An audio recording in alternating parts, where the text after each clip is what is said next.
नमस्कार, आप देख रहे हैं NI24 न्यूज और मैं हूं जयशंकर प्रसाद वर्मा। बाप रे बाप, इतना बदबू, इतना गंदगी का अंबार, इतनी बदबू, यहाँ पे सड़न है, इतनी बदबू है।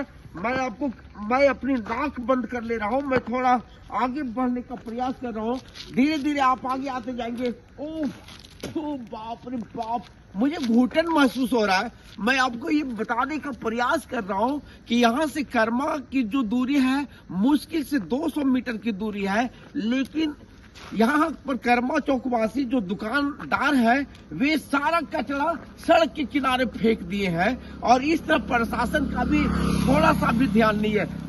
आगे थोड़ा सा बढ़िएगा।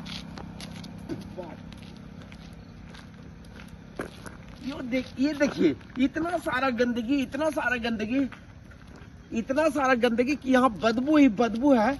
और मैं आपको और भी दिखाने का प्रयास कर रहा हूँ। आप धीरे धीरे आगे बढ़ते चले जाएं। कर्मा चौकवासी क्या इसी तरह से अपने घरों को रखते हैं? जरा सोचने वाली बात है। ये सड़क के किनारे पूरा फेंक दिए हैं और इतना बदबू, इतना कचरा फैला हुआ है, ये कई खतरनाक बीमारियों को जन्म दे सकता है। लोग परेशान हो सकते हैं, आम जनजीवन परेशान हो सकता है, लेकिन कर्मा चौक वासियों को इन सब चीजों से कोई लेना देना नहीं है। इतना बदबू, अब थोड़ी सी राहत मिली है मुझे। सामने में मैं आपको दिखा रहा हूँ, ये देखिए इतना कचरा है। सामने में देखिए, यहाँ पे जो सैलून जो खोल के रखे हैं, सपा के जो दुकान जो खोल के रखे हैं, वे जो बाल जो बनाते हुए यहाँ पर फेंक दिए हैं। इतनी इसमें सड़न है, इतनी बदबू है कि आने वाले समय में और ज्यादा परेशानियों को जन्म देगा, रोगों को जन्म देगा। और आगे मैं आना चाहूंगा, मुझे बार बार नाक बंद करना पड़ रहा है, बंद करना पड़ रहा है। ये देखिए इतना सारा कचरा सामने में देखिए।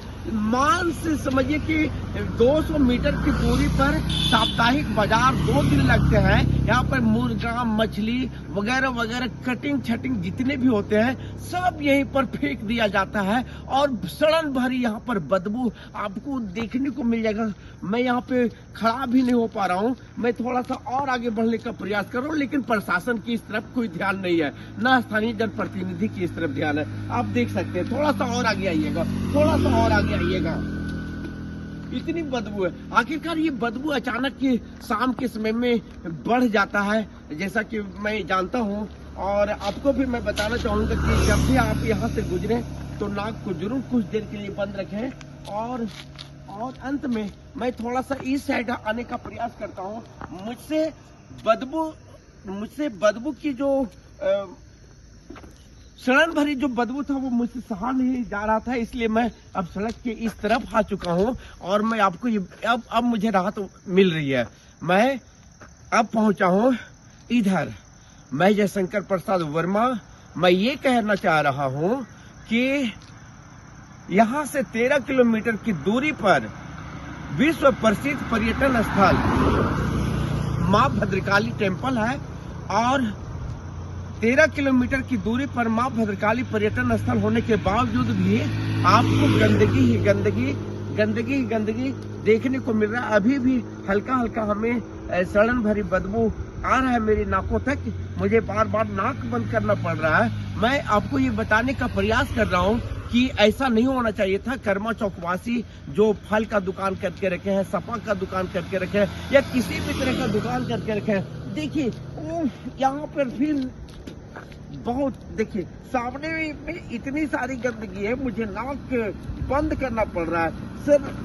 बहुत ज्यादा सड़न भरी बदबू। ये देखिए नारियल के गोले, जो पानी नारियल होता है जो पिया जाता है उसे यूज किया जाता है, फिर फेंक दिया जाता है। यहाँ पर फल व्यवसायियों के द्वारा यहाँ पर एक तरह से कहा जाए तो गंदगी फैलाया गया है, लेकिन ये कब तक चलता रहेगा इस बारे में प्रशासन को भी सोचना चाहिए था। मुझे घुटन थोड़ा हो रहा है और अब थोड़ा सा राहत भी मिल रहा है, क्योंकि मैं उस तरफ जो है बदबू ज्यादा दे रहा था, इस तरफ हूँ तो थोड़ा कम दे रहा है।